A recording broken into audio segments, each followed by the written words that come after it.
All right, folks. Sorry for that brief intermission. Again, it seems like the internet folks don't want me to be great, but we're back. We're going to keep pushing forward. I was talking about, we just did the market rundown, was having some lag issues with Serena coming on, some lag issues with the audience coming on. But like I said, we're here and we're going to keep pushing through. So as the audience joins back in, just let me know if the audio's good or bad. Let me know if the video's good or bad. Let me know what you think about things. And if you can hear me, okay.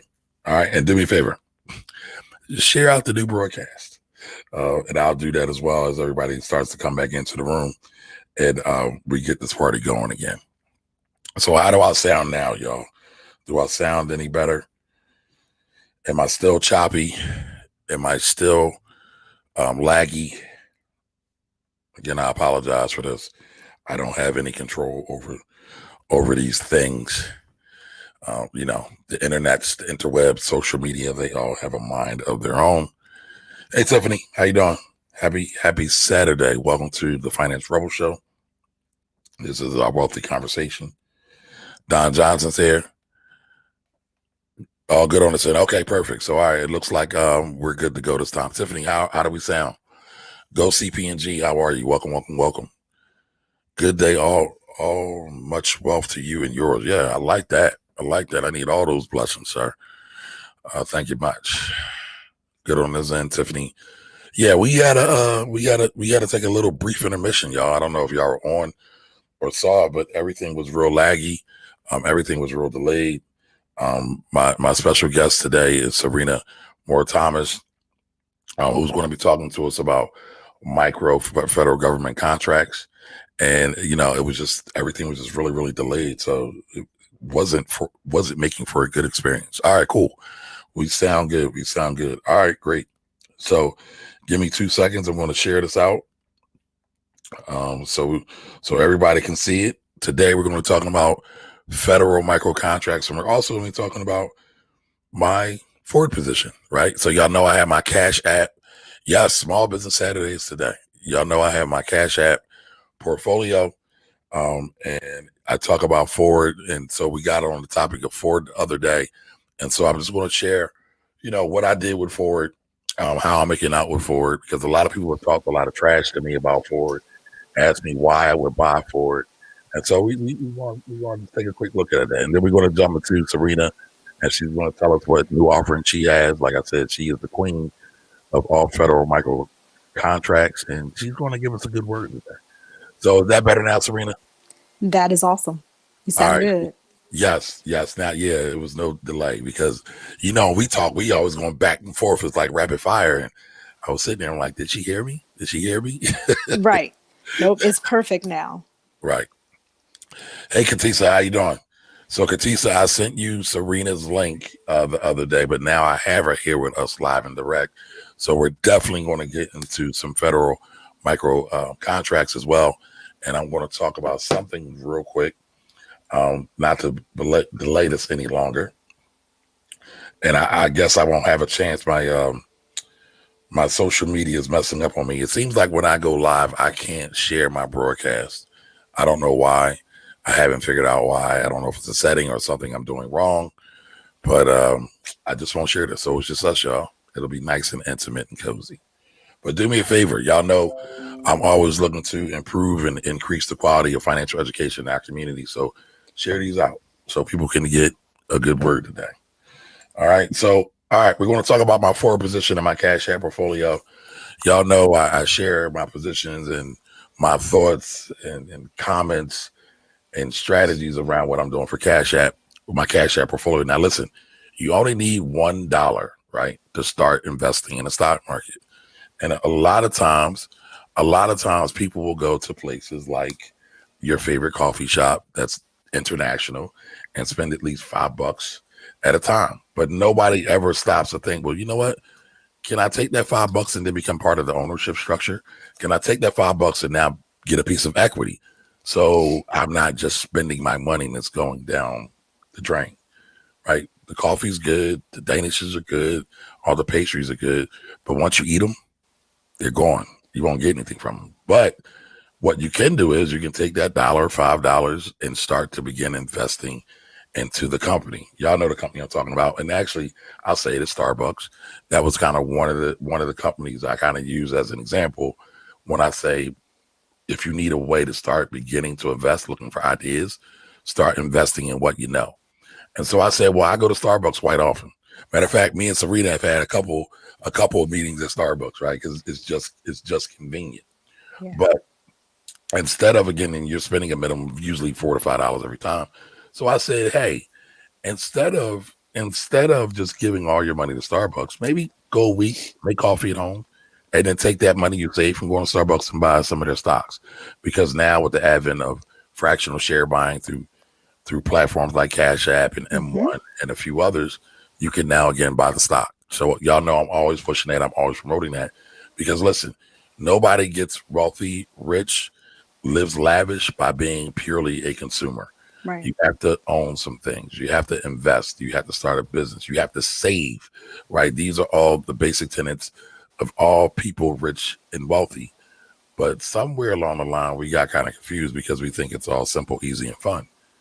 And for a good part, that's okay. But there's going to be some sacrifice. There's going to be some hard work. There's going to be some habit changes you're going to have to make in order to go from Mm-hmm. where you are now to where you want to be.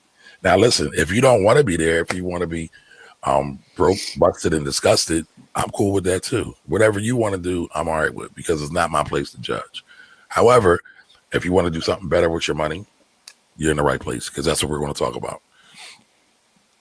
All right, so all right, Alton's back. It seems like the gang's all in town now. We're all good. Alton, do I sound fine? Do we sound fine? All right, Sound Marvin great. says much better. Perfect, perfect, perfect. I love Uh, that redirecting those dollars, Kamari. yeah, You yeah, better make it at home. Call it my bucks. exactly, exactly. I mean, I don't think people really realize, and I kind of talk about it on. Y'all have heard me say this, but 70% of the U.S. economy is built on consumer spending, right? But if you're always consuming, you never get to do any of the wealth building activities. Wealth building activities are investing, building, creating, investing. Right? I said that already, but I'm just going to say it again. You have to start fixating your mind on doing those things and not just making somebody else rich. And when you're just only consuming, you're making somebody else rich. You have to open your hand and close your hand, right? It's the circle of life. It's the circle of wealth. So some money goes out, right? Because we're all going to be consumers at some point. But then you also have to do something to get the money to come back into you, to you yourself, your family, and your overall community. So I just want to show this right because again, my whole journey for Cash App and the show these is just kind of give people ideas on what they can buy, what they can invest in, why I'm doing it, um, and just the overall how simple it is because it's really really simple. So here I'm just going to go over my forward position. I will tell you real quick everything that I have in my Cash App portfolio right now. I think this is the first time I'm doing that, but I will do that. By the way, remember, these are not investment. This is not investment advice. This is not a recommendation for you to buy or sell anything. I'm just sharing with you what I'm doing now. I'm gonna tell you why I'm qualified to talk about this, right? Because we do have a lot of overnight social media gurus and so-called success folks. But I've been in the financial services industry for over 20 years, starting out in accounting and tax with my dad. So I'm a product of a small black business. That's part of the reason why I love supporting black-owned businesses as well. But from there, I ran his shop for a little while, his office for a little while, went back to school to Temple, majored in finance. From there, I worked a few internships, got a few jobs, and then I became an institutional money manager. So I've worked in just about every facet of personal finance you can think of, from again, taxes, small business, financial advising, and even Wall Street investing. So I've been around for a little while. I don't know everything, but I got a couple of things under my belt. You know a little something, something, Kamari. Yeah, just a little bit. Modest. All right, so I put together this spreadsheet and everything is not here. All right, so I just started. So I said I wanted to start buying forward. So back in March when we saw the great dip, everybody was kind of buying all the tech stocks. And I was saying, what's going to be here for a long time? What's going to continue to run it? What's a good run company? Everybody's talking about Tesla now. And everybody's saying Tesla isn't a car company, even though the majority of their funding and revenue comes from car sales. But I said, you know what? Let's look at Ford. Ford's always been good run. Ford had $35 billion on its balance sheet in cash. All right, so it had $35 billion in cash. It also has the top selling pickup truck in the United States, right? They're also moving to position themselves with electronic vehicles. They're doing this great partnership with Volkswagen, and they just revamped a whole bunch of their products, right? New F-150, new Bronco, and a few other things. So they're very well positioned to do really, really good in the interim. So I started buying Ford on March 2nd. I brought $7.07. So the price was $7.07. And I looked at this and I said, a company with 35 billion that's doing a boatload of sales. Now, remember, this is during the advent of COVID. This is right before COVID shut down. But I started to buy. So I said, all right, I'm going to take $30. Again, I'm doing a lot of this just to show that this can be done.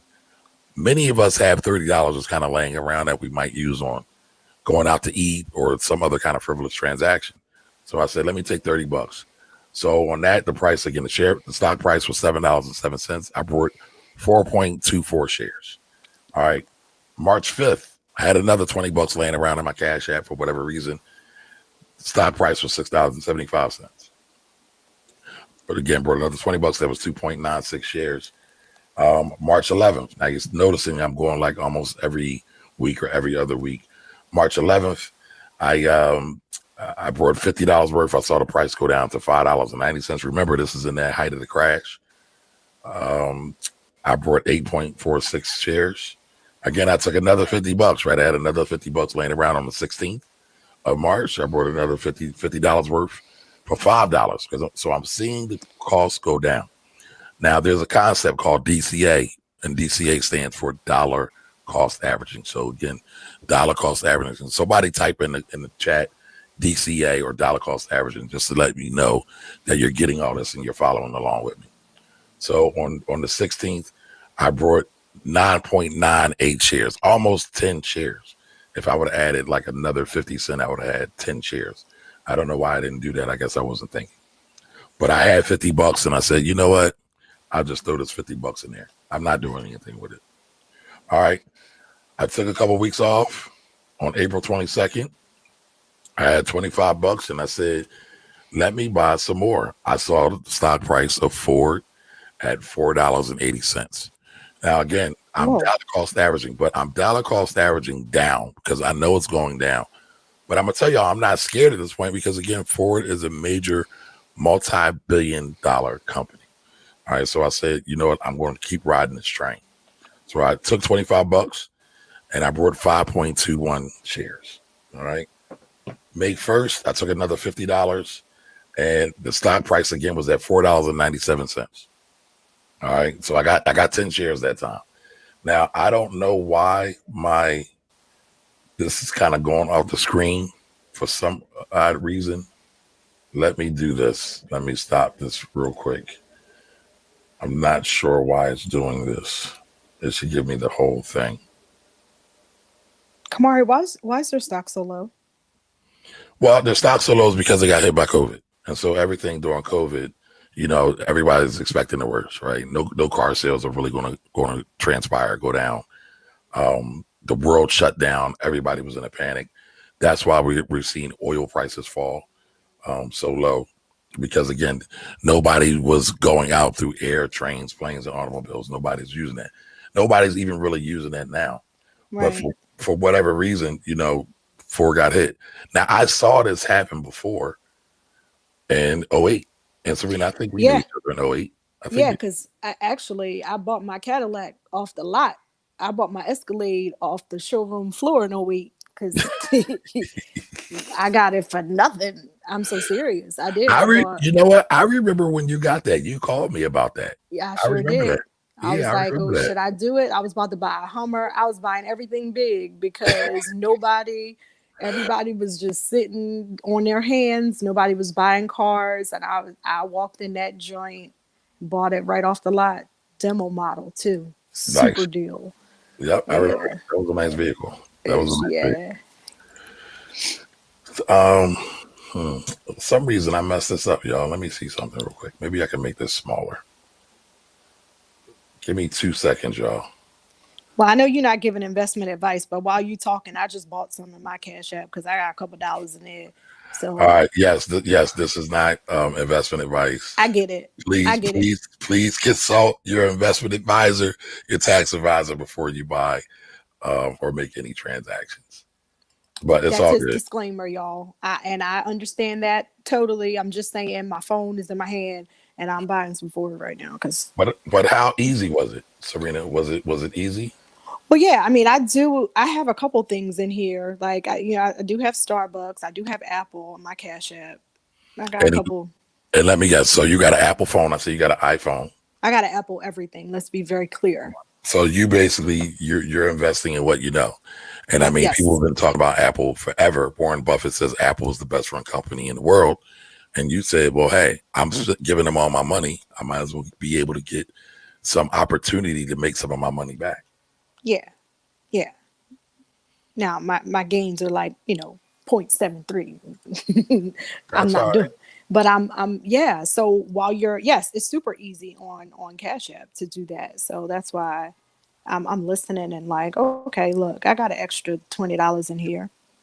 Right. And so again, like you said, I'm just redirecting money to take it out of being spent for nothing to try to use it Right. on something. Now, a Right. lot of times people like to say, well, Kamari, that little bit of money don't add up to nothing. And I say, okay, that's fine, but a little bit of something over a long time adds up to a whole lot. Pennies equal Mm-hmm. dollars. I mean, we can talk Mm-hmm. about the advent of compound interest or compound investing, compound dividends. And so I don't know that people are really thinking about this all the way through. I think we just kind of think about our money and just let it fly, but never think about what it can do for us in the long term. Yeah. All right. So my apologies, everybody. I was trying to be fancy for y'all and have a little presentation and show y'all everything, but here's everything, right? So I stopped at March 15th, I believe. No. I started at May 1st. So May 1st, I spent $50. I invested $50. That's what I had in my cash at. The stock price was $4.97. I bought 10, let's say 10 shares, right? June 3rd, I took a month off. I said, all right, I'm gonna I got $65 in my cash app for whatever reason. Somebody sent me some money, or maybe a client sent me some money. Hopefully the IRS isn't listening, but I'm going to declare everything anyway. Um, stock price was $6.20, right? Again, took $65. That's another 10 shares. June 10th, I had $75 and I'm seeing the price starting to go up now. So I thought I had more time to play in that $4 or $5 range, but I'm seeing it up and it's starting to go up.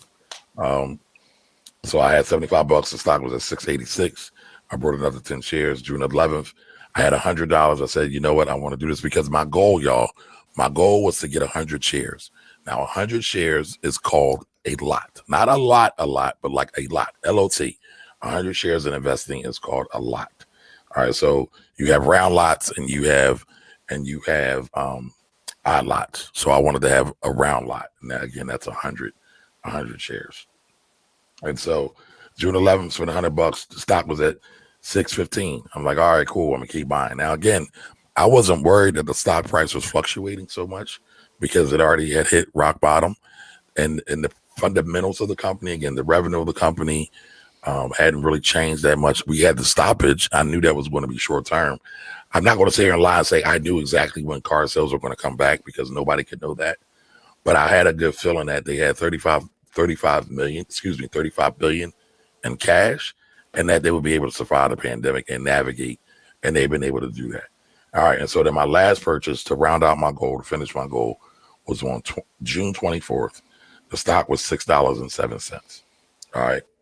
I spent $75 and I got 12 shares. So all in total, at my Cash App account, I have 101 shares, almost 102 shares. Now, I forgot that in my Robinhood account, I had a few shares because I was earned a few shares because y'all know I do that affiliate program with Robinhood where I get a free share and you get a free share if you sign up under my affiliate program. But so I got some other Ford shares that you win because they give them to you like in a lottery. Now, I just want to look and tell y'all where Robinhood is at today. Now, Marvin already kind of stole my thunder, but it's all good. I'm cool with it. It's $9. It's $9.10.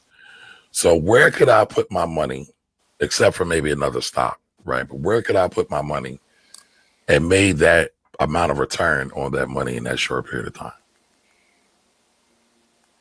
What do y'all think? What do y'all think? Could I put it in a bank? Could I give it to my favorite cousin, my favorite auntie? Loan it to them. They going to give me some money back. Where am I going to get that level of return from? Now, oh, well, thank you, Serena. So now I had a total of 100 shares. I spent $615, and my average price is $6.07. That's what I paid all in. That's what I've averaged in that, right? So now, I always tell y'all, if you want to start learning about a stock, you can head on over to finance.yahoo.com or to cnbc.com. And actually, I suggest everybody download those apps and just kind of poke around. All right, so that's the stock today is $9, $9.09. So I told y'all what my average is.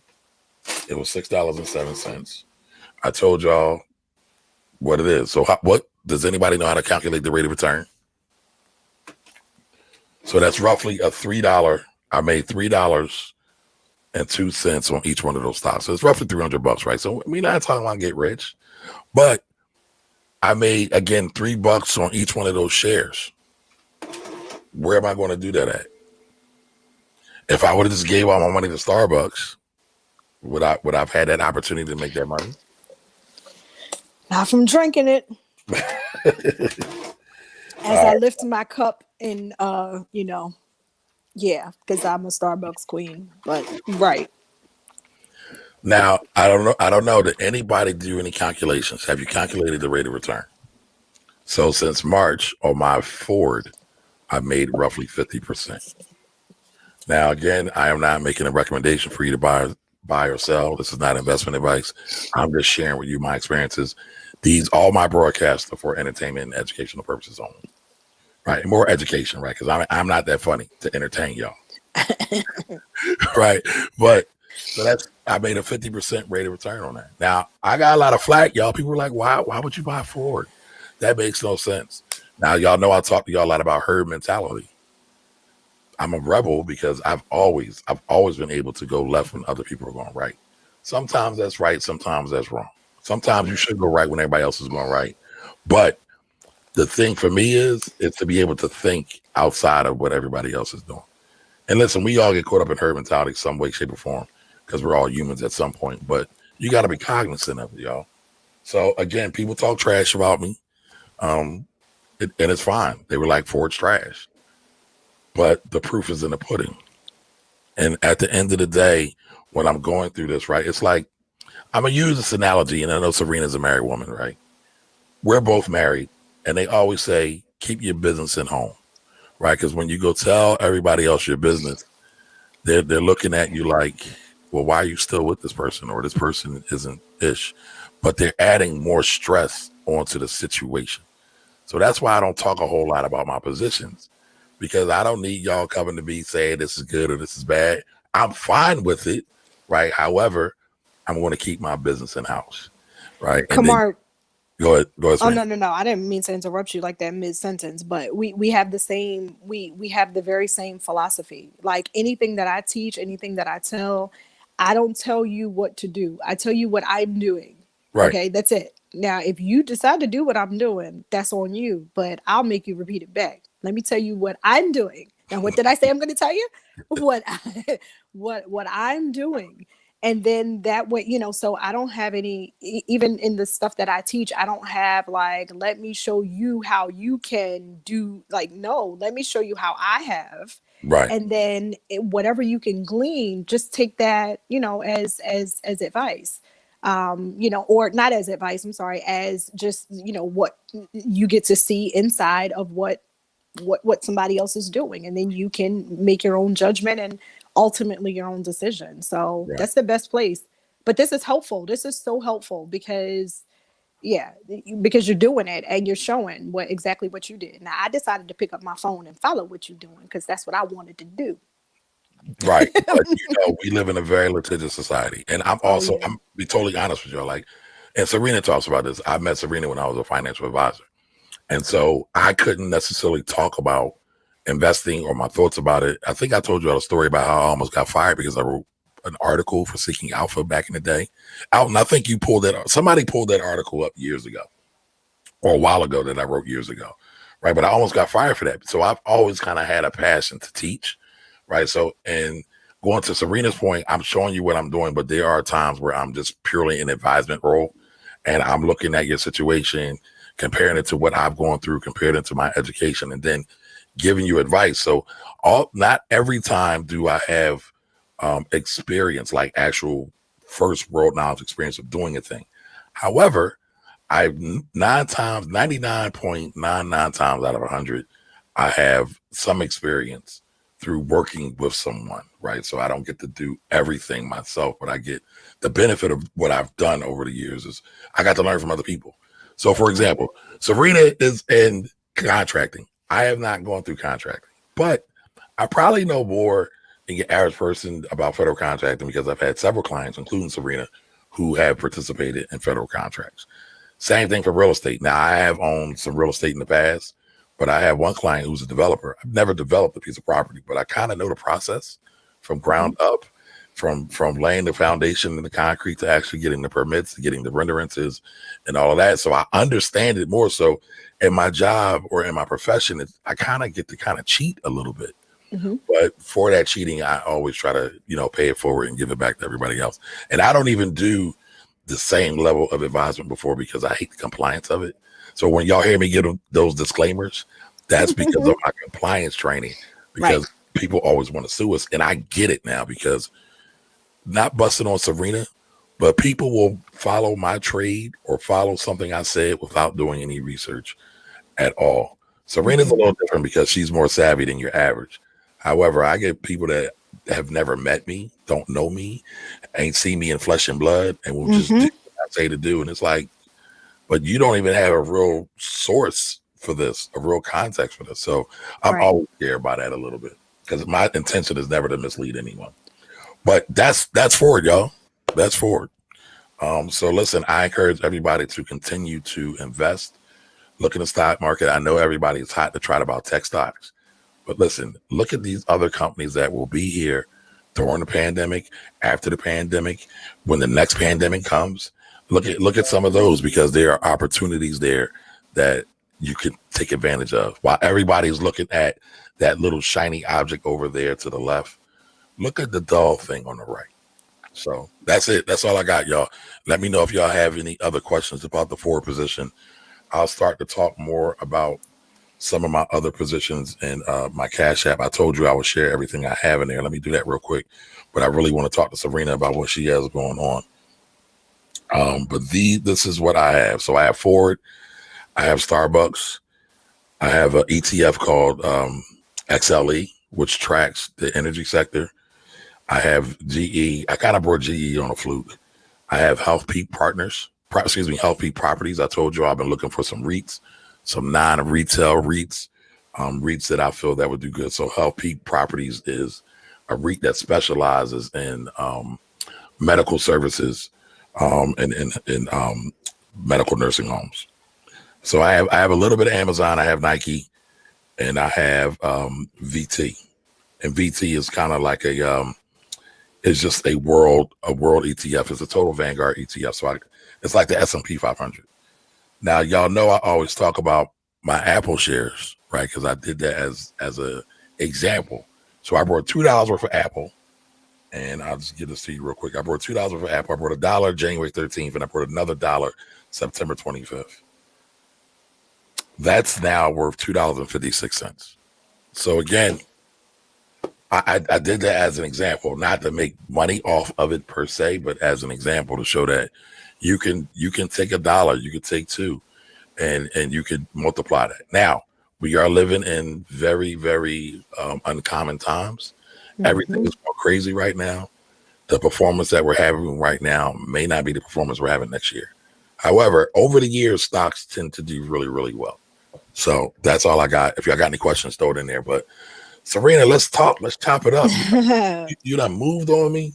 I Um, did. Family done relocated. Congratulations on that. I'm actually jealous because you are now living in an income tax free state. So Come she on. ain't got to pay no taxes. Shout out to my man Robert Lewis, who's in Texas, ain't got to pay no income state tax. We had to pay income state tax in PA is like 3.07%. Hmm. So, that little bit saves. And I believe Florida has a lower cost of living than up here. Am I wrong or am I correct in that? Um, I believe so. I Okay. believe so. Yeah, definitely. It's kind of hard for me to tell right now. I didn't do the research, but I work for myself and I work all over the country. So I, you know, I get it. I get yeah. it. So I didn't really give Serena her just due, right? So Serena and I have been friends for many, many years. She's talked about our relationship before. She was previously a client of mine. Started out in a janitorial business that did professional cleanings, and then transitioned to governmental contracts, getting big, big governmental contracts. You talked about the contract before you got with Boeing, and now you're teaching people how to get micro federal government contracts because you see a great opportunity there and have seen that great opportunity there for over a decade. Yeah. So did I miss anything? I know that was a short and sweet version, but did I miss anything? No, I mean that's the gist of it. Really, my passion is to see small businesses grow. The same way that you have a passion for educating our community about, being financially secure and understanding financial markets. I have that same passion for seeing small businesses to grow beyond, being just self-employed, right? There's a difference between being self-employed and being a business owner, like growing an organization where you can provide opportunities for other people. You have employees, you have folks that are running the business for you, and you haven't just created a job for yourself. And there are several ways to grow and expand an organization, but there's no way that I found that's like the federal marketplace to be able to grow and expand your business. So my, like Kamari mentioned, my entry into this federal contracting stuff happened because I was open to new opportunities. My father and I started a construction site cleaning company way back when. And during my time running that company, I got us all the certifications, the MBE, WBE, SDB, NAACP, HIJK, LMNOP, all the certifications you can get. I got them all. We were 8A certified and everything, right? And I was starting to learn how to leverage those certifications to find bigger opportunities. So we started out, though, let's be very clear, paying our first employee with my father's unemployment check. Okay, so we didn't start with money. We started with seeing opportunities, positioning ourselves. And at the time when I met Kamari, I was barely 25. I was like 20, probably 22. And I was just running through 23 or so. I was running through the city, single mom, twin girls. I had twins at 17. I'm running through the city of Philadelphia, just trying to meet everybody I can meet, tell everybody I knew about my company, what we were trying to do. And I was a serial, just networker, so I'm networking, I'm finding out different things. And I learned about opportunities in the federal marketplace. And the very first thing that I learned, like many of you guys that are business owners, you learn you go to the How to Do Business with the Government seminar, free thing. And they talk a lot about the what and the who, but never like how to. Like, how do you do it? You know what I mean? It's just like the federal government buys everything. You can find this and you can do this. And it's like, okay, but how do you do it? And so I spent mad time educating myself on how to actually get into this marketplace. And so my entry came through being what's called 8A certified. It's a certification through the SBA, SBA.gov. If I say too many acronyms, that's just kind of part of federal language. It's like Kamari with his stock symbols, right? It's just a bunch of acronyms, but the SBA has, you know, all these certifications or whatever. Got 8A certified. Ended up winning several sole source opportunities, which are very hard to win. So I heard, right? Wasn't hard for me because I wasn't focused on nobody else. Uh, but I was just thinking about, okay, how do I position myself? So I won sole source opportunities, which means I didn't compete with anyone. I didn't bid for it. I didn't have to put together a whole long proposal, and these opportunities were all over the country. So the great thing about the federal government, I can work everywhere, right? So I had a contract in Texarkana, Texas, Miami, Wyoming, Folsom, PA. Like we were able to do that because of the federal, because we were in the federal marketplace, and those were janitorial contracts. I never visited those sites. I had 5-year contracts, never once set foot on the property, and performed on those for over 5 years.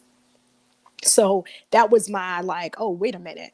While the construction side of our business was doing good, because we were already over $1 million in sales just doing construction site cleaning, this new part of the business, what it provided, different from construction, lesser margins, definitely, but business you can count on. Do you understand what I'm saying? Federal government doesn't run out of money. Right. They print their own. It's beautiful, you know. They buy everything, and so the opportunities are just like unlimited, you know. So it was money we could count on when you have contract revenue coming in on a regular basis. On the construction cleaning side, you can do a $500,000 project and then not have another one for 4 or 5 months, you know. So here was a way where we could consistently earn. I ended up resigning as CEO of the family business, which was, you know, not a popular decision, but whatever. We did a lot of great things there, did, you know, cover Black enterprise and Essence and all those beautiful things. None of those pay, by the way, guys. Like you Google people, like, you know, all the awards and accolades, you don't get paid for them. They're great to have for credibility purposes, but there's no paydays in those, right? So I went on actually to run another company, and Kamari mentioned Boeing. Very, very different relationship with Boeing. Boeing was not paying me or paying us, paying the company. We were paying Boeing. This is so dope as a small business, super dope, right? So the federal government has needs for all kinds of things. At this point, we were in spare parts, Boeing aircraft parts to fix the aircraft. And what we became was a supplier of Boeing aircraft parts directly to the federal government. So you might be saying, why doesn't the federal government just buy from Boeing directly? Well, they do. But then there's also small business requirements where Boeing can't respond because they're not a small business. They can't respond because they're not a hub zone. So what they have are small businesses that are kind of like partners, alliances, right? Or suppliers. And they can use those companies to, you know, still get the business. Either way, you got to get it from Boeing. Either I get it from Boeing or the government gets it from Boeing. We all getting it from the same place. But because the government has those requirements, I was, you know, positioned to be able to do that. And so that company grew to like well over 100 million in sales. Now, I don't have that in the bank. Let's be very clear. It's a small business. Well, I was about to say, you know, you mentioned, you know, you did over 1 million before. Now you got to talk about 100 million. That's sales, folks, or that's revenue. It's not necessarily money you put in your pocket. Yes, Got to no. pay folks, got to pay the light bill, got to pay the electric Yes. bill. So, you know, that's gross. What we want to get to is the net. However, the bigger your top line or the bigger your gross, typically, if you run your company well, you could have a bigger profit as well. Yeah, yeah, absolutely. So those are big numbers, right? So, and I'm only telling you guys this to talk about the range of opportunities. So I learned how to do service-based contracts in the federal space, and then I learned how to do product, right? How to supply product. I happen to love product because product don't talk back, product can't sue you, product don't call out, Mhm. product. You know what I'm saying? If you get you a good product, we good. And so those were that's my experience. So I know what, you know, what this looks like. And I've seen businesses go into the, you know, 7, 8 figure, 50 million in revenue in the federal space in a span of a year. Where else? What other market? Like, how else do you do that? That doesn't really happen on the commercial side that fast. And Right. so that made me very, very interested in, okay, why aren't more small businesses doing this? And as I begin to investigate, and you can verify all of this, you know, Freedom of Information Act, another part of this federal government. Like, you can't hide what you do. You did it. If you did it, it's documented. You know, documentation beats conversation. So I know what I'm doing. But you'll find out from even SBA folks, the problem is the small businesses are not showing up. So you can look at even award history on certain contracts and you'll see how many offers were submitted. And it'll be like two. And why do you think people aren't showing up? I know why they're not showing up. They're not showing up because they're intimidated by the federal marketplace, because they don't understand how the federal government buys. They believe they have a lot of myths, which one of them are, you know, I got to have a big proposal writing team. I have to have a lot of employees. I don't qualify because I don't have enough money. You know, so small businesses are often thinking about like survival year to year. Unfortunately, that's what a lot of them are thinking about. And so they've psyched themselves out as to the margins are too small. This is, you know, it's a bunch of unknowns, too many question marks, and not enough of us. And when I say us, people who have done it, succeeded at it, and are available and able to teach it, they're not sharing. And that's what I ran into. Like, won't you just tell me how you won that? You know what I mean? Like, I was asking questions like that of other companies, bigger companies. And, you know, unfortunately, there are people living like there's not enough out here for everybody. And Mm. so people don't want to share. People that have done it don't want to share.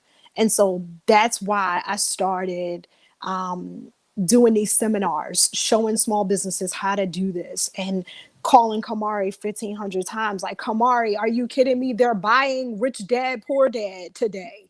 Like, come That's on, can you get 50 books? so that's no exaggeration. That is a real life example where I actually dropped the ball, y'all. So I try to be transparent. Serena sent me the contract. It was real. I think they wanted like 1,000 copies or something like that. Yeah, it was a And thousand it, copies, I yeah, think. And then again, there was like they wanted the Dave Ramsey program for their Marine Center or something like that. The Dave Ramsey, whatever, financial education, whatever. And here's what the government is saying: we want this thing. Hello, is there anybody out there that can supply this? If you give us a good price, you got the contract. That's all they're saying. It's really honestly that simple. They can, because of the way that the federal government is regulated, the FAR, right, the Federal Acquisition Regulation, they can't just like roll up into Walmart and spend $100,000. They just can't do that. And why can't so they do that? Why can't they do that? one, because of the FAR, so because they're regulated, right, there it would be unfair contracting practices if they were able to do that. So Walmart and the federal government could just do stuff, you know, however they want, but they specifically put in process a regulation for how much they spend with small business, how much they spend with women-owned businesses. Like, these things are regulated. There are regulations. And then when a requirement comes out, so let me back up. The federal government has their budget, right? Their fiscal year just started October. So they have their budget for the year. From that budget, every agency determines how much they're going to set aside to meet the set aside requirements. 23% of all the contracting of the budget needs to be set aside for small business. And then I think it's 23 or 25%. And then that's broken down. X amount to women, X amount to service disabled veterans, X amount to 8A, X amount to hub zone, whatever, right? So they have that requirement. Once they start with what they need, right? They put together what's called a forecast. This is what we intend to spend, right? Once that comes out, these eventually, some do, some don't, turn into opportunities. That opportunity may say, okay, look, we want to buy, look, I just pulled up one. And I had a client that won something, a contract for some lemon juice right in Philly. And I'm looking at one right now. They want soy sauce, 4 1-gallon cases. I'm not playing. Like, so caterers, right? You So wait a wouldn't minute, wait a minute, think. wait a minute. Let's not go too far. So 4 gallons of soy sauce, right? Yeah. How much would something like that cost? I mean, Well, hypothetically. well, there's a couple things I don't know, but there's a couple things you can do because again, all this is Freedom of Information Act stuff. I can go into somewhere like beta.sam.gov and pull up award history and type in soy sauce and see what the government spent on soy sauce before. Mm. Then I can determine who won it, who their supplier was, and I can decide if I can do better. So all this information is just floating out there, and It's floating out there. and people aren't showing up, right? Because we know 80, what do they say, 90% of winning is just showing up. So we don't have people that'll show up for it. And the federal government is the biggest spender of money in the world. Yeah. And so something like soy sauce, right? You would, okay, so who's going after that, right? One, again, this at the time of that forecast, like I was telling you about, they already know how much they need to buy. So the Federal Bureau of Prisons buys everything that's in the room where you're sitting right now. Like the Marine Center buys they have to take care of the soldiers. They buy everything, curtains, pillows, you name it, fans, TVs. They buy everything that's sitting in the room where you are because that's what they do. At the time of the forecast, they kind of determine if they're going to set this aside for a small business. Like this particular one that I'm looking at right now, it's set aside. It's a set aside requirement. It's set aside for a small business. This is why Walmart can't go after it because it's set aside for a small business. That would be illegal. We would protest and then whatever. So they're looking for a small business to do this. And who's doing this? This is Department of Justice. I had a actually one of the people that you sent to me. I won't mention any names because that's her business. But she came through the class or whatever. She won the contract for the dog food that I talked about to supply Purina for the Border Patrol. I'm laughing. I'm not laughing at Serena, right? But Serena has a saying. I've kind of memorized it, right? The federal government buys everything from yoga pants to dog food. And when she started saying it, I'm like, dog food? Why in the world would the federal government need dog food?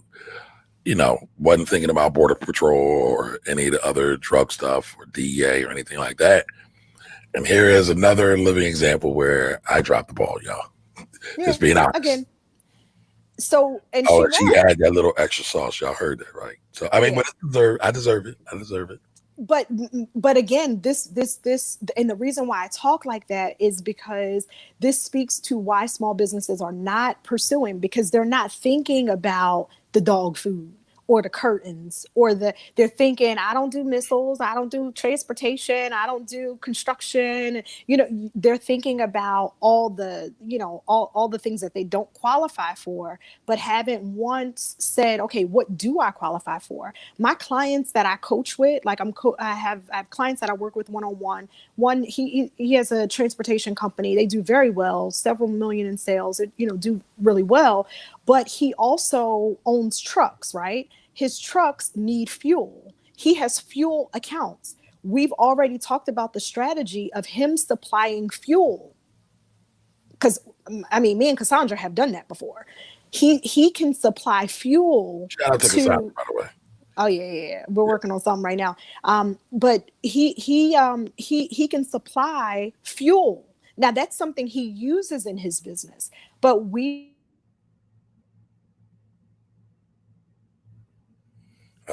I think Serena might have caught that lag bug. Hopefully she will come back. If y'all are enjoying it, okay, we might have cut out for a second. If y'all are enjoying this, put enjoy in the chat, y'all. Let me know what y'all think about this so far. Remember, share this out with somebody. Like, listen, I try to bring real life opportunities to these shows all the time. Share this out. Let other people know about me. I always get the question. They say, Kamari, why aren't your numbers bigger? I'll say, I don't know. Y'all don't share me enough. Right. So share me some more, y'all. All right. So go ahead, Serena. You were saying there was another opportunity. Yeah, so this was now an opportunity for him to look at something that he has, that he uses in house, and use that same capability to be able to offer that as a service now. Do you understand? So it's there are lots of ways to pursue federal opportunities, and that's my goal, like to teach small businesses all the different ways that you can pursue opportunities. They don't have to be long proposals. It doesn't have to be, 5-year contracts, but there are some things where if you have access, you can mark it up, supply it, and keep it rolling, and it's perfectly legal. And so that's what I've been really on a mission to do, to really educate our community about, like, why aren't you pursuing these opportunities? And then the last thing I'll say on that is, I personally, honestly, wholeheartedly believe that every single small business is going to need to understand at least the federal procurement process in the coming years. I believe that the federal government gonna be your customer. Mm, Gonna have to be your customer in a minute, because they control so much. And it would be a mistake on your part to not understand how to do business with the one who has the ability to pay you on time, never run out of cash, like, buy everything. Like, it just only makes sense for you to at least educate yourself and your company about how you can position yourself in this wide open marketplace. mm. Okay. All right. I love it. Now, listen, y'all. I had Serena on, I think 3, 4, 5 months ago. Yeah. We did a deeper dive on this. Go back and watch that. It's on my YouTube channel. Just look up Serena on my YouTube channel. YouTube channel is KamariEllis.com. Again, there's a wealth of information here. And I think I'm going to say, well, tell me this. Now, you're on a mission. You're on a mission. So Hmm. you want to educate 500,000 people or 500,000 businesses in order to empower them to take advantage of federal contracting. Why? Why do you want to do that? Because I wish somebody would have done it for me. Hmm. That's why. I wish someone would have taken the time to tell me, to teach me the way that I'm teaching other people. That is the reason why. The other reason why is because while there are free opportunities through SBA and PTAC, SBDC, some of these organizations, many of them are missing the small business owner perspective in their teaching. And so they're teaching Big from corporate. more of a policy, corporate, outside perspective, and not from a business owner who has won multiple contracts perspective. Hmm. And that perspective is different. So SBA, unfortunately, most SBA employees are just that. There are employees who have always been employees. And so they often can only speak through their vicarious experiences through businesses that they helped only, Hmm. and they're limited. And so, not that they're wrong or bad, but and I teach I have the accelerator, and in the accelerator I do point you to SBA and PTAC and some of the free resources. But when I point you, I tell you what to tell them you want, rather than you showing up and letting them tell you what you want. So you are holding hands in this process. Yeah, so the 6 week, I have a 6 week federal contracting accelerator program. That's what I call it, because it's accelerated, right? I'm teaching a lot in a short period of time. And through the accelerator, we were teaching it live, and I was spending 2 hours for 6 weeks every single week, hand holding 50 businesses throughout the pandemic. We've now turned that into a self-paced, on-demand course where I'm teaching just like I'm talking right now, same Serena energy. I'm a challenge you in the videos, but we have short video tutorials. I'm holding your hand. You get like cheat sheets. I've printed out even full spreadsheets of purchase card holders, which is a way of doing contracting that nobody talks about. There are purchase card holders, people who sit in government offices and hold a credit card, and they don't. It's not regulated like the rest of the contracts, right? Under 25,000, they can just swipe for that, and they don't have to ask any questions, nor do they have to put it out to compete, but they don't tell you that. So I teach you that kind of stuff, how to pursue micro purchases, simplified acquisitions, how to position yourself properly, how to see your business with fresh eyes. So all of that is happening, but it's on demand now, like I said. And so you don't have to keep waiting for enrollment. You can enroll today. You can start in January. It's totally up to you. The program is usually $1,797, which is still very cheap. I've spent $3,500 for a weekend program at a hotel, and then they told me good luck when I was done on Sunday. And so this program is $1,797. It's for serious business owners only. Let's be clear. But right now, during the holiday, up actually until Monday, it is under $700. It's like 687 or something like that. And Kamari has a link he can share with you guys. But it's a great program for you to go through. And if you don't have time to learn it, you should send your administrative person through it. You should send your adult child through it. So like anybody in your family who can then come back and help you benefit from the information could take it. And at least you'll know what to do and be able to refer back to it for a lifetime, because you have lifetime access to it. Now, how often are you doing like these one-on-one hand holding sessions? So, as part of the Accelerator, you get access to a private Facebook group where, and the one that you want, Kamari, on the screen is that first one. You There you go. So you get access to a private Facebook group. It's a student hub. So everyone that has gone through the program, we all like meet in there. And I do free kind of question and answers and things like that within that group. And you get to, learn from the other folks that are in the group and all that good stuff. So that is the extent of the hand holding if you're just doing the course. I do have coaching that I do specifically for federal contracting. And that's a monthly recurring where I work with you in a group, but that's more strategy. Serena, I got this contract that I'm working on. What should I say here? That's more the coaching. That's a separate program. But the course is really to educate you. And then the Facebook group is to support you.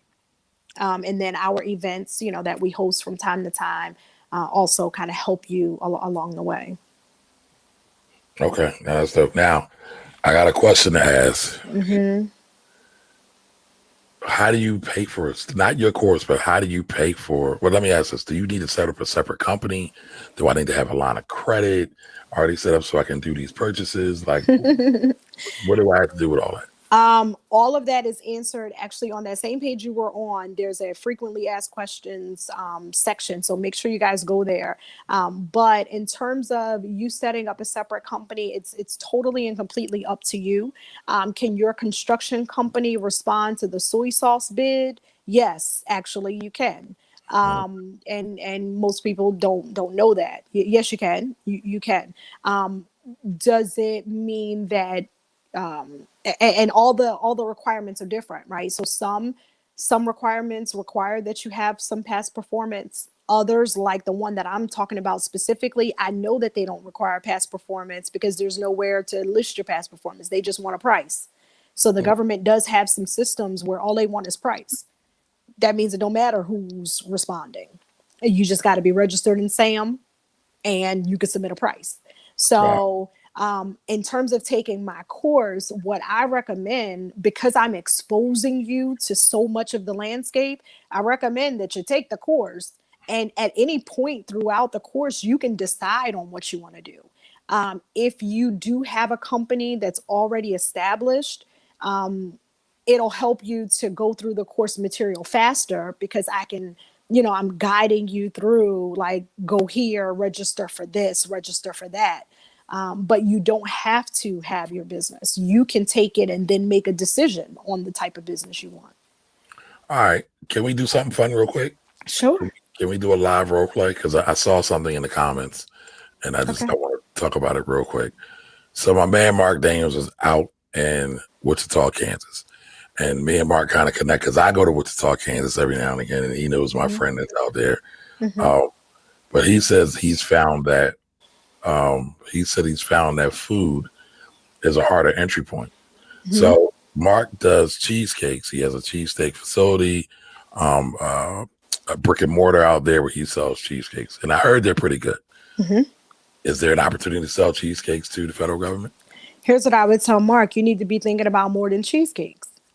What the federal government provides you an opportunity to do is leverage every single thing that you have within your company. So if you sell cheesecakes on a large scale, that means that you probably have access to some kind of what's they call commissary, like where you buy the big lots of things. Yes, Mm, right? yeah, yeah, So my mind doesn't say cheesecakes. Cheesecakes is cute, that's cool, and you could do that. I'll tell you how in a second. But I would be thinking more about what's in your house. What do you have access to that can be leveraged in the federal marketplace? So when I tell you that the government is buying a whole lot of flour, you know what I mean? They need 15, 50-gallon bags. I don't know how they come, but you understand what I'm saying.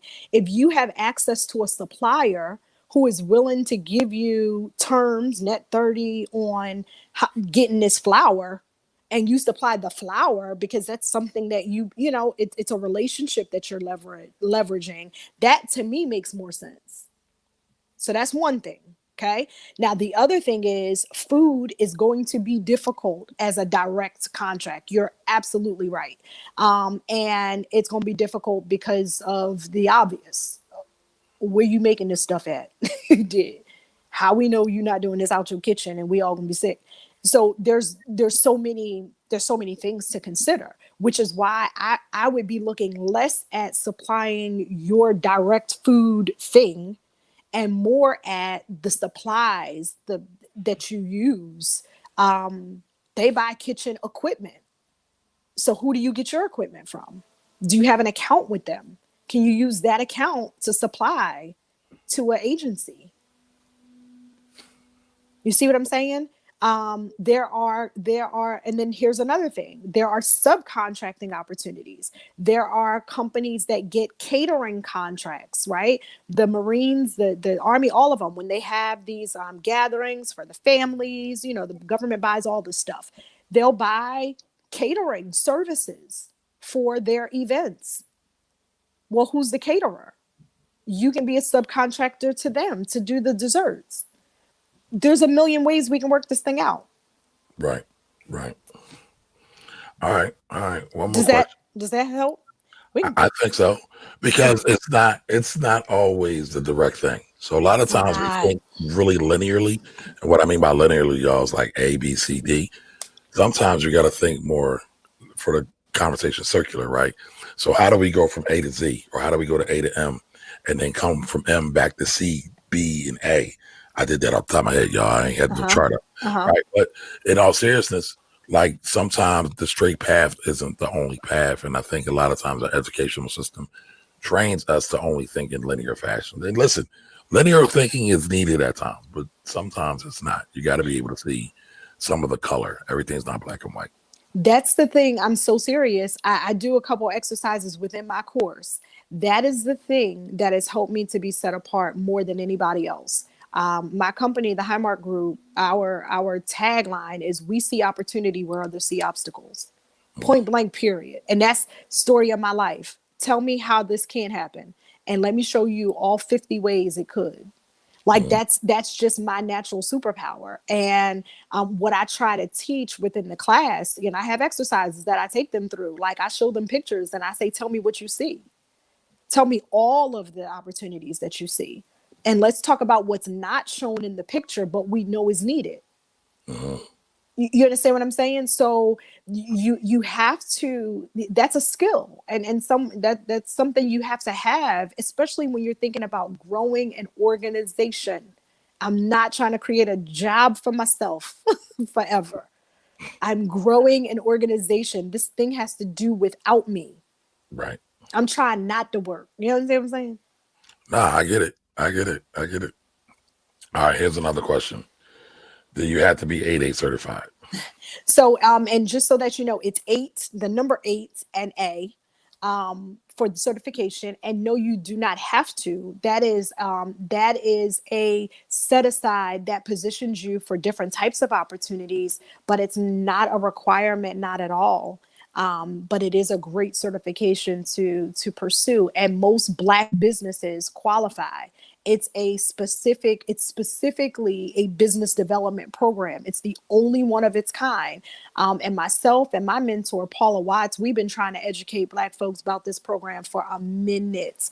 It is the only program that is geared to business development, meaning you get assigned a person in the government that is supposed to work with you, help you identify opportunities that are not, just bid opportunities, but can be set aside and presented to you. That program is dope. Free training. I've gotten surplus material through the 8A program, because when the government has that whole surplus thing. Y'all know about that, right? When they seize material. No, what do you mean by surplus material?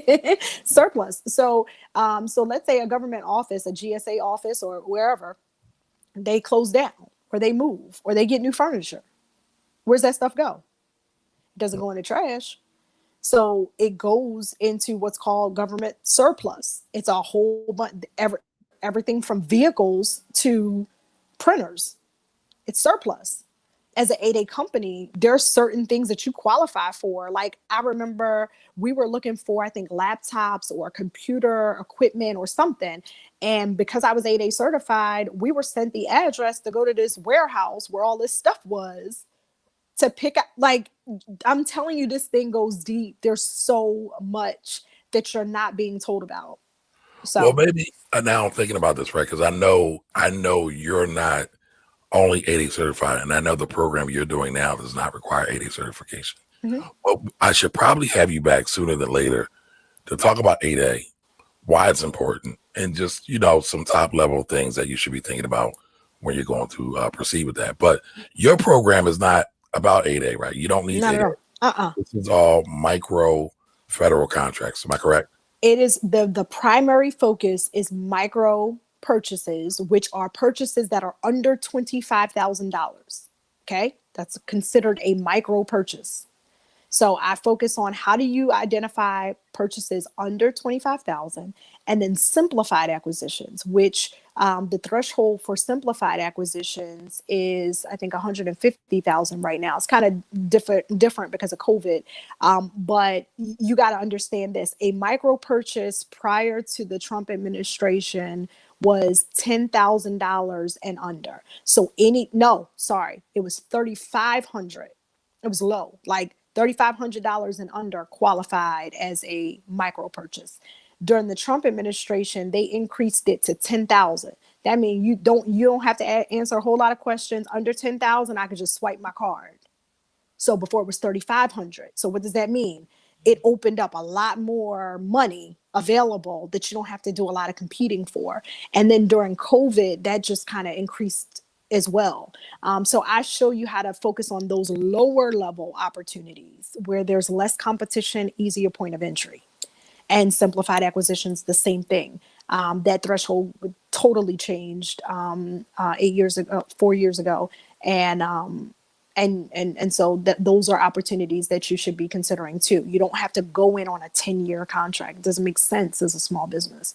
So I teach you how to do the low level, low hanging fruit, easiest point of entry. Okay, great stuff. Great stuff. I don't want to keep Serena here all day long. It's the holiday season. Did you give them your link, sir? I've been giving them like the whole time. Okay. Yep, I've been putting Good. it in the screen. Yes, ma'am. Good. Yes, because like Serena mentioned, I think I mentioned, right, there are a couple of people that watch the previous episodes, and they went over there, they joined their program, and they're making money now. They're doing their thing. So it's all good. It's all great.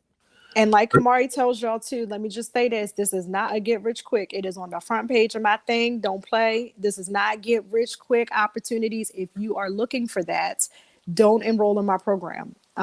Seriously. Because this is more about positioning. This is more about growing an organization. This is more about educating yourself about a market that you should be, positioning yourself in. This is not okay. Tomorrow I'm gonna find this soy sauce and I'm gonna see if I can get this contract. No, we're not doing that. We're not doing that, and I can't make you that promise. I teach you exactly what I've done, the systems that I've used, what works for me, what works for my clients, and I give it to you like straight, no chaser, like no fluff. My program is a no fluff program. Let's be clear. I don't talk a whole lot about nothing. I talk about how to get it done. Right. Right. Well, you're no fluff, so I get that. I totally get that. Yep, All right. I see there's a couple of questions. Alan says, no problem. like this family, no reason everyone hasn't liked them for yes. Y'all know I'm fighting the algorithms, y'all. The man don't want me to be great. So yeah, please like, comment, and shares. The more you like, the more you comment. Excuse me, y'all. The more you like, the more you comment.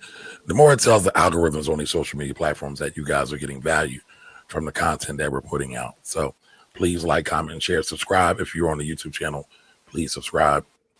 Again, we are on a hunt to help empower more people, especially the people that look like me that are in my community, the Black Yes. community, because we are the ones who need the most help, right? So somebody say, well, Kamar, why do you talk so much about Black stuff, about Black business? And I say, because we are the ones who have the most need, and we are the ones who have been abused the most. It's like, I always give analogies to either like relationships or children or something like that.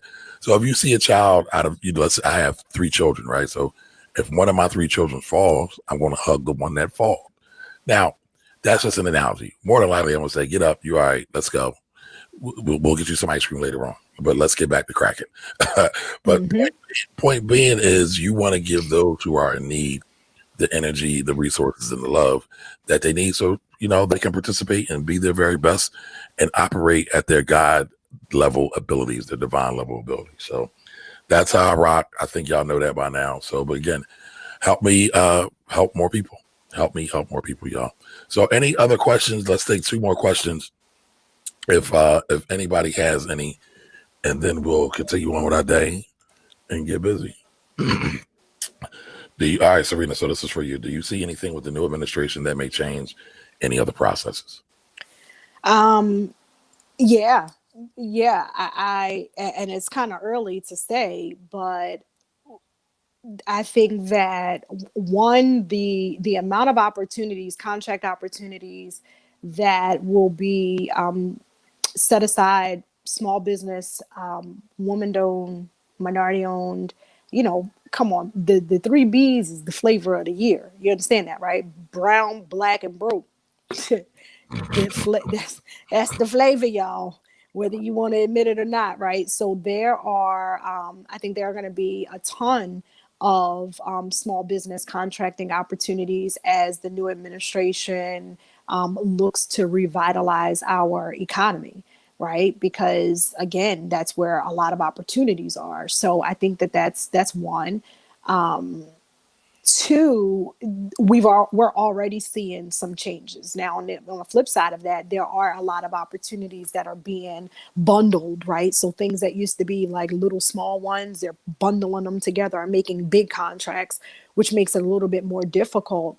But that is exactly why I have you guys focused on an area where the bigger guys are not really even interested. So I do see that like micro purchases are going to increase. I do believe that. And it's still really early. It's still really early. We've already seen things like this, for example, HubZone, which is another certification. We've seen this during COVID.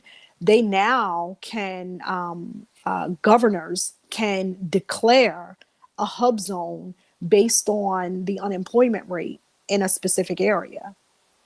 So it can be a government declared hub zone. What does that mean? There are certain contracts that are set aside just for hub zone companies because they're trying to revitalize the economy. So if you get a contract, that means you get a contract, you hire people, you have a direct impact on the employment rate, right? This is why I'm not talking about like growing your little job. I'm talking about growing an organization. So hub zone, like those requirements have already been changing during COVID. And so you're going to see more of that. Like, how do we get more into these communities where people have been laid off forever? So I think that's going to be big. Okay. All right. Here's one more. Do you need to be MBE, WBE certified before taking your course? Is it a requirement or if not required? Recommended. Is it recommended or is it not required? Sorry. Not required. Not required at all. Is it recommended? No, because you wouldn't know what to do with it before my course. Just saying. Do you want to talk about MBE, WBE real quick? Because I know you've done those as well. Yeah. So, and let me be clear. I teach primarily federal contracts. Okay, that's different from city, local, municipal, state level. Federal is where the money is printed. I tried the city, and the city get on my nerves. I'm just saying. It's a lot of red tape. It's a lot of political stuff. It's a lot of foolishness. Oh, our budget ran out. So I went to the people that make the budget. That's why I work federal. Y'all, you feel me? You understand? So you can get MBE certified and WBE, which is Minority Business Enterprise, Women Business Enterprise. You can get that certification at the state level. The federal government obviously recognizes it, right? So you can absolutely do that. And what that is just like in the commercial space, there are what they have requirements. We want to spend a certain amount of money with an MBE. We want to spend a certain amount with a WBE. That's why you get those certifications, so that when you show up and you don't just show up talking about I'm MBE, but you show up talking about I'm capable and I'm the best for the job. And oh, by the way, I happen to be MBE. You can meet your requirement too. That's the best kind. You understand what I mean?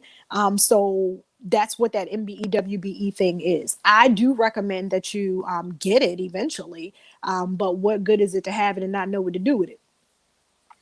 So there it is. And then there are private companies, right? So you can go like the women's business centers. They have WeBank for the women, WBENC certification.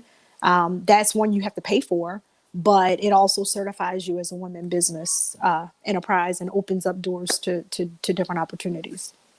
Okay. Got you. Agent says, when my friend asked me why I focus on Black things, I asked him, do you see me? Right? Right. Great response. All right. Jay Phillips has got in. Thank you. All right. So listen, this is what I'm going to do, right? I'm tired of Serena making fun of me. So I'm going to take the course, y'all. So if y'all want to take the course with me, make sure y'all going over, check out the link, bit.ly/Kamari, CAMARI, sent me. Again, bit.ly/Kamari, sent me, CAMARISENTME. So as soon as we get off, I'm going to send Serena some money. Now, in full disclosure, y'all, because y'all know I like to do everything open and transparent. That is an affiliate link. Serena will give me a commission. I don't even know what it is. But whatever it is, I'll use it and reinvest back into this show. So I'll get some new cameras, equipment, or some new lighting or something to make the show better, make the experience better. But that's what I'm going to do, because I've been seeing these government opportunities and I'm tired of her smacking me around saying, Kamari, if had you done this back in 1905, you'd be able to buy your island by now. So listen, it's time to go, y'all. It's time to go. Yeah, at least know what to do. You know what I'm saying? At least know what to do. So when you get there, you'll have some stuff. You know what to do. You'll be equipped. All right. Now I'm gonna put Serena on the spot. What? So as I do your course, will you come back and kind of highlight some of the things that I'm learning? We're not gonna give away the secret sauce. We're not gonna talk about how the sausage is made, but just talk about some of the things that I'm going through as we go through the process. What do you think about that? For sure. All right. All right. So For y'all got sure. it. So do y'all want to see Serena come back? Put yes in the chat or no in the chat if you don't like Serena. Well, put that in the chat and let me know. And let's be clear, I'm not for everybody, but I am for anybody who is serious. I know that's right. I think I might steal that from you. I I'm might. just saying, I'm not for everybody. Yeah. Um, Jay and Phillips, then I like that. It is time, new season. Absolutely. And you define when that season is, not everybody else. and listen, I'm an open book, Kamari, just like you. As you take the course, we ask for your feedback. There's places for you to comment. If you say, Serena, I'm not sure about this, this don't make too much sense to me, or I still don't understand, like, we take all of that and make the adjustment. That's just, I mean, I'll adjust on the fly. And I'm so committed and so serious. Like, I do go the extra mile. I go hard for my students. And so if you ever get to a point and it doesn't make sense, Serena Mhm. will shoot a live video in a minute and be like, is this better? All right. Because again, I do what I wish somebody would have did for me. Rural rap. And again, we've been friends for over a decade. It's probably longer than that, but I don't want to age myself too much. But Uh-huh. I know how you get down. You know how I get down. So Right. it looks like everybody's enjoying this, Serena. So Good. we definitely have to have Serena come back soon. So come back soon. Good job. All Good right, so stuff. if y'all wanna see Serena come back and y'all want to keep up with everything that's going on with me, make sure you text 215-974-0058. Now I have something special coming out as well. I told you all I've been complaining about all these social media gurus out there. So I put together my own course. It's called the Mind Your Business course, Turn Your Hustle into a Business. And that's going to be dropping today, y'all. But yep. So Awesome. yep, going to teach people how to think about entity selection, right? Do you need an LLC? Do you need to be a sole proprietor? Do you need to be an S Corp, C Corp? Do Mm-hmm. you need none of that, right?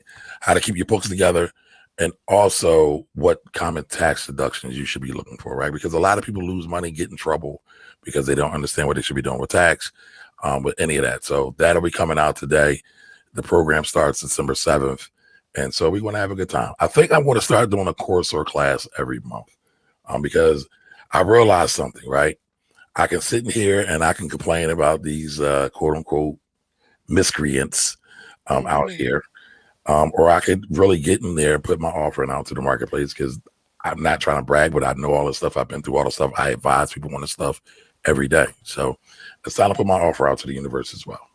It's been past time. I wanna do that. I want to enroll. I gotta find out the details. It's Okay. past time, Kamari, and you and I share that same sentiment. You know that.